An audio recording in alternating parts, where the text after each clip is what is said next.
Hello friends, मैं खुशबू आप सभी का स्वागत करती हूँ खुशबू फैशन डिजाइनर में। तो मैंने इस कोट कॉलर ब्लाउज का शॉर्ट वीडियो शेयर किया था, जिसपे काफी लोगों का ये कमेंट आया है कि इसका full cutting and stitching detail में बताएं। तो आज की वीडियो में मैं इस कोट कॉलर ब्लाउज का फुल डिटेल वीडियो शेयर करने वाली हूँ, जिसमें हम इस ब्लाउज का फ्रंट और बैक कैसे बनाते हैं ये भी सीखेंगे और अलग अलग मेजरमेंट के लिए इसमें क्या चेंजेस करना है वो भी देखेंगे। तो चलिए सबसे पहले हम इसे करते हैं ड्राफ्टिंग।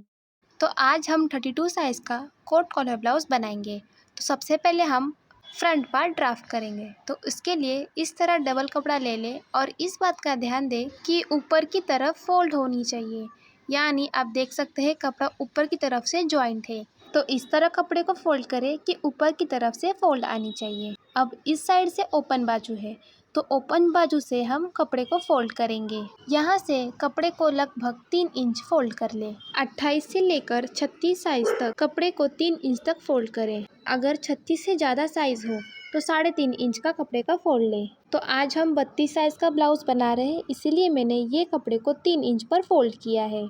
तो आप देख सकते हैं कपड़े की फोल्डिंग 3 इंच है। वीडियो को बिल्कुल भी स्किप ना करें, लास्ट तक जरूर देखें, क्योंकि मैं इस वीडियो में हर एक साइज में क्या चेंजेस करना है ये आपको डिटेल में बताऊंगी। तो एक भी पॉइंट बिल्कुल भी मिस ना करें, वीडियो में लास्ट तक जरूर बने रहे। इस तरह कपड़े को फोल्ड कर लें। तो चलिए अब फ्रंट पार्ट की ड्राफ्टिंग करते हैं। तो उसके लिए ऊपर से 3 इंच लें। 28 साइज से लेकर 36 साइज तक 3 इंच लें। अगर आप 36 से बड़ी साइज़ बना रहे हैं तो यहाँ पर 3.5 इंच लें। आपका ये क्वेश्चन होगा कि 3 इंच हमने किस लिए लिया है, तो आपको मैं बता दूँ गले की चौड़ाई हमने 3 इंच रखी है, तो ये साइज़ के अकॉर्डिंग चेंज होगा। अगर आप यहाँ पे गले की चौड़ाई 3.5 इंच लेते हैं तो ऊपर की तरफ भी 3.5 इंच लेना होगा। इस बात को ध्यान रखें। यहाँ पर हमने 3 इंच चौड़ाई और 3 इंच लंबाई ली है। आई होप आपको ये बात अच्छे से समझ आ गई होगी। अब बॉडी पे से जितना भी शोल्डर हो उसका हाफ डाल लें। तो बॉडी पे से शोल्डर का मेजरमेंट आया है 14 इंच, तो उसका आधा हमने लिया है 7 इंच। बॉडी पे से जितना भी शोल्डर का मेजरमेंट आए उसका हाफ ले लें और जितने इंच का शोल्डर हो सेम उतना ही आर्म होल भी ले। तो यहाँ पर 7 इंच का शोल्डर है तो सेम आर्म होल भी 7 इंच का आएगा। ये कोट कॉलर ब्लाउज में बहुत ही आसान तरीके से आपको समझा रही हूँ, तो वीडियो को बिल्कुल भी स्किप ना करें, ध्यान से ज़रूर देखें। तो आप देख सकते हैं यहाँ पर मैं आर्म होल की मार्किंग कर रही हूँ 7 इंच। इस कोट कॉलर ब्लाउज का मैंने एक शॉर्ट वीडियो अपलोड किया था, जिस पे आप सभी के ढेर सारे कमेंट आए थे कि इसका फुल डिटेल वीडियो बताएं, साथ ही इसका बैक पार्ट की भी कटिंग और स्टिचिंग बताएं। इसीलिए इस वीडियो में हम फ्रंट और बैक की कटिंग दोनों ही देखेंगे, लेकिन ये डेमो वीडियो है, इसमें हम सिर्फ कोट कॉलर पे ही फोकस करेंगे। पहले मैं सिर्फ इसका फ्रंट पार्ट ही बना के दिखाने वाली थी, लेकिन आप सभी के इतने सारे कमेंट आए कि बैक पार्ट भी बताएं, इसीलिए इस वीडियो में हम बैक पार्ट भी बनाना सीखेंगे। यहाँ पर जितना भी छाती है उसका चौथा भाग डालें। तो यहाँ पर मैंने 8 इंच लेकर मार्जिन बढ़ाया है 2 इंच। आप इस ब्लाउज को प्रिंसेस में भी बना सकते हैं। अगर आप इस ब्लाउज को प्रिंसेस में बनाना चाहते हैं तो प्रिंसेस का माप डालें। अगर आपको डिटेल में प्रिंसेस ब्लाउज कैसे बनाते हैं वो सीखना है तो उस वीडियो की लिंक आपको डिस्क्रिप्शन में मिल जाएगी।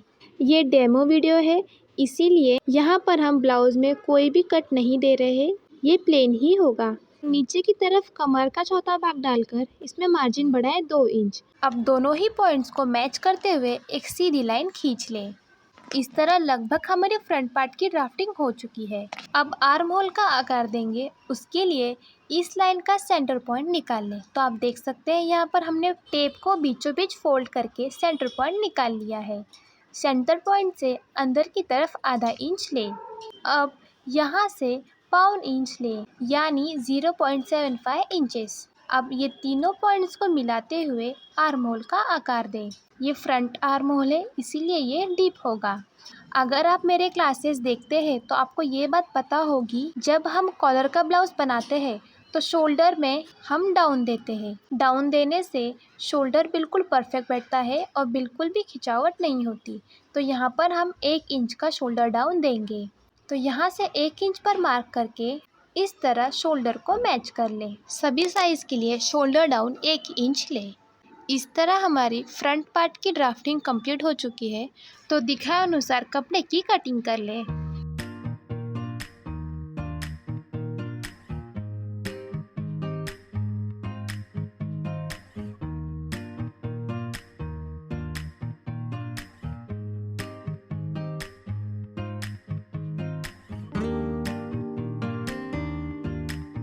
अब यहाँ से 4 इंच पर एक मार्किंग कर लें। आपको कॉलर की लंबाई जितनी चाहिए आप उसके अकॉर्डिंग यहाँ पर मेजरमेंट ले सकते हैं। अब सामने की तरफ 2 इंच पर मार्किंग कर लें और एक सीधी लाइन खींच लें। की गई मार्किंग को कट कर लें।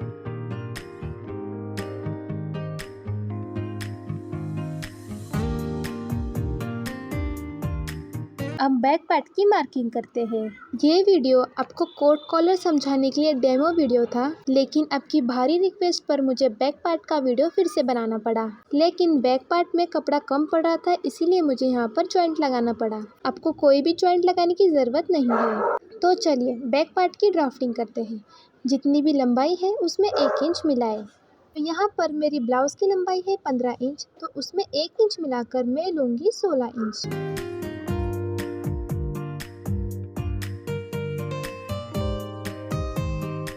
शोल्डर का मेज़रमेंट जितना बॉडी पर से शोल्डर आए उसका हाफ लें। तो फ्रंट पार्ट में हमने शोल्डर लिया है 7 इंच, इसीलिए बैक पार्ट का भी शोल्डर 7 इंच ही लेंगे। तो यहाँ पर 7 इंच पर मार्किंग करके एक सीधी लाइन खींच ली। अब आर्म होल का मेज़रमेंट डालेंगे। तो जितना शोल्डर है सेम उतना ही आर्म होल लें। तो 7 इंच का शोल्डर है तो 7 इंच का आर्म होल भी लें। बैक पार्ट में कुछ ज़्यादा मेज़रमेंट नहीं है, ये बनाना बिल्कुल ही आसान है।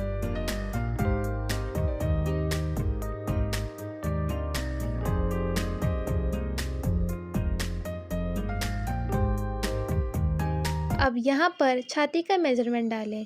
तो जितना भी चेस्ट है उसे 4 से डिवाइड करें और उसमें मार्जिन मिलाएं। सेम इसी तरह कमर का भी माप डाल लें, सीधी लाइन खींच लें। तो इस तरह बैक पार्ट का ड्राफ्टिंग हो चुका है। तो चलिए अब आर्म होल का शेप दे देते हैं। आर्म होल का शेप देने के लिए पीछे की तरफ से 1.25 इंच लें। 1.25 इंच पर गोलाई दें। पीछे की तरफ से भी 1 इंच शोल्डर डाउन कर लें। फ्रंट पार्ट में जितनी गले की चौड़ाई हो उतनी रख लें। तो यहाँ पर मैंने फ्रंट पार्ट में 3 इंच गले की चौड़ाई ली थी, तो बैक पार्ट में भी 3 इंच गले की चौड़ाई रखकर इस तरह शोल्डर डाउन में मैच कर लें।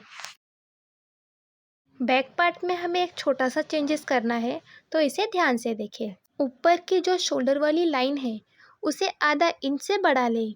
तो आप देख सकते हैं यहाँ से हमने आधा इंच पर मार्किंग की है। सेम इसी तरह शोल्डर वाली लाइन पर भी आधा इंच पर मार्किंग कर लें। अब इसे सीधी लाइन में जोड़ लें।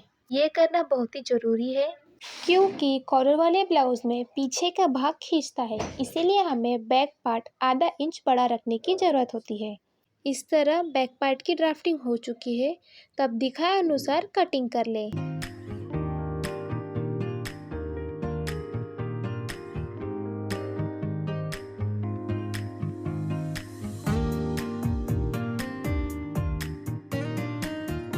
फ्रंट और बैक पार्ट दोनों की ही ड्राफ्टिंग और कटिंग हो चुकी है। तो चलिए अब इसे कैसे सिलते हैं वो देखेंगे।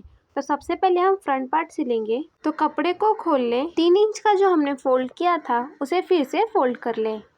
4 इंच पे हमने जो कट किया था, ये जो वी शेप है वहाँ पर हमें सिलाई करनी है। तो ये वी शेप को कैसे सिलना है चलिए देखते हैं।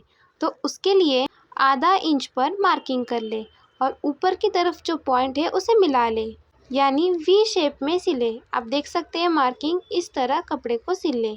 सेम इसी तरह दूसरे तरफ भी कर ले।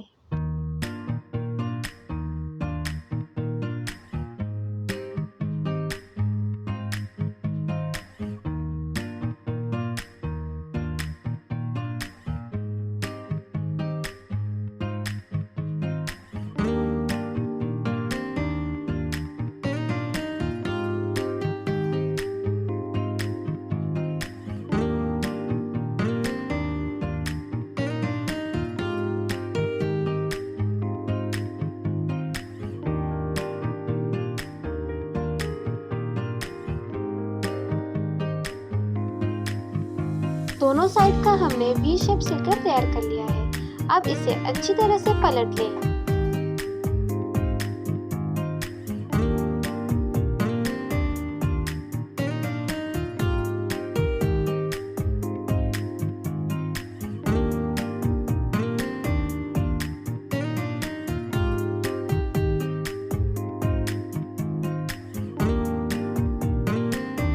तो चलिए अब कॉलर को हम प्रेस की मदद से सेट कर लेते हैं। तो सबसे पहले प्रेस की मदद से इस वी शेप को प्रेस कर ले, जिससे कि वी शेप को पलटने के बाद जो भी रिंकल्स आए हैं वो सेट हो जाएंगे। दोनों तरफ के वी शेप को अच्छी तरह से प्रेस कर ले। अब इसके बाद कपड़े को सीधा करके जो बीच में का कॉलर है उसे भी प्रेस कर ले, जिससे कि यहाँ पर एक लाइन क्रिएट हो जाएगी। इस कॉलर को प्रेस करना बहुत ही जरूरी है, इसीलिए प्रेस करना ना भूलें। अब इस तरह नीचे की तरफ भी प्रेस कर ले। सेम इसी तरह दूसरे तरफ भी करें।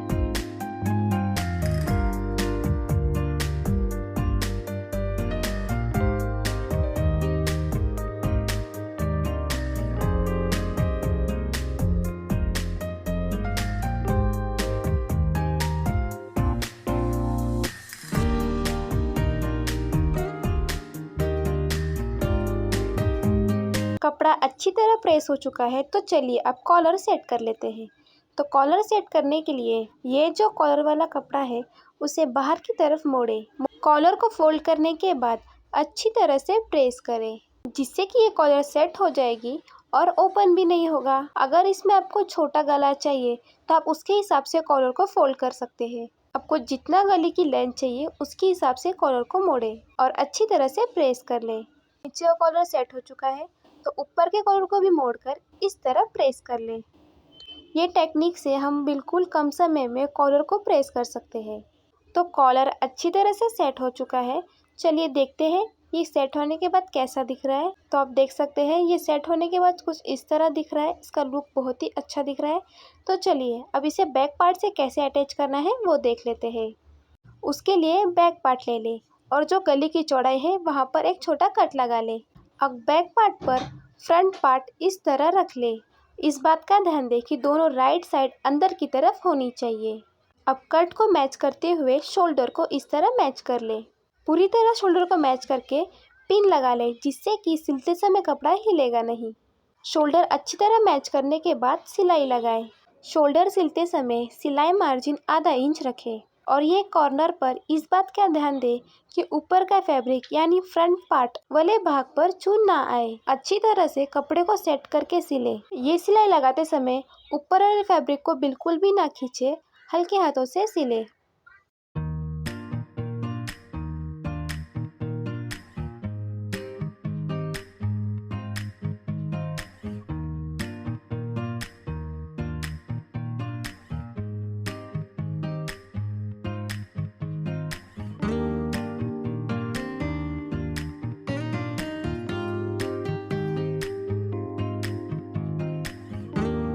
तो शोल्डर जॉइंट हो चुका है। शोल्डर जॉइंट करने के बाद ध्यान से इस वाली पॉइंट पर एक छोटा सा कट लगाएं। बिल्कुल छोटा कट लगाएं, जिससे कि ये कपड़ा अच्छी तरह से मुड़ पाएगा। दोनों ही तरफ शोल्डर पर इस तरह कट लगाने के बाद कपड़े को पलट लें। इस तरह फ्रंट और बैक पार्ट सिलकर रेडी है। अगर इस ब्लाउज में आप स्लीव्स लगाना चाहते हैं तो हमेशा की तरह स्लीव्स अटैच कर लें, लेकिन मैं ये ब्लाउज स्लीवलेस बना रही हूँ, इसीलिए क्रॉस पट्टी से यहाँ पर फिनिशिंग कर रही हूँ। तो 1.5 इंच चौड़ी एक क्रॉस पट्टी लेकर आर्म होल में इस तरह सिल लें और कर्व वाले भाग पर छोटे छोटे कट्स लगाएं, जिससे कि पट्टी बिल्कुल सही बैठेगी और फिनिशिंग भी बहुत ही अच्छी आएगी। अब पट्टी के ऊपर किनारे पर एक ताप सिलाई लगाएं, जिसकी मदद से पट्टी अच्छी तरह से अंदर की तरफ पलट जाएगी। अब जो भी एक्स्ट्रा कपड़ा है उसे कट कर लें। दाब सिलाई लगाने के बाद पट्टी को अच्छी तरह से अंदर की तरफ पलट लें और एक दाब का अंतर देते हुए किनारे पर सिलाई लगाएं। यहाँ पर आप हेमिंग भी कर सकते हैं, जिससे कि ब्लाउज की फिनिशिंग और भी अच्छी आएगी। सेम इसी तरह दूसरे तरफ का भी आर्म होल सिलकर रेडी कर ले और हमेशा की तरह ब्लाउज में फिटिंग कर ले। तो ये ब्लाउज सिलकर तैयार है। तो चलिए इसका फाइनल लुक देख लेते हैं। देख सकते हैं कोट कॉलर ब्लाउज का फाइनल लुक कितना खूबसूरत दिख रहा है। हमने इसमें 3 शो बटन यूज किए हैं। साथ ही आप बैक साइड भी देख सकते हैं कितना फिनिशिंग दिख रहा है। तो आपको ये ब्लाउज कैसा लगा कमेंट करके बताएं और मेरा सिखाने का तरीका पसंद आया हो तो लाइक शेयर कमेंट करना ना भूलें।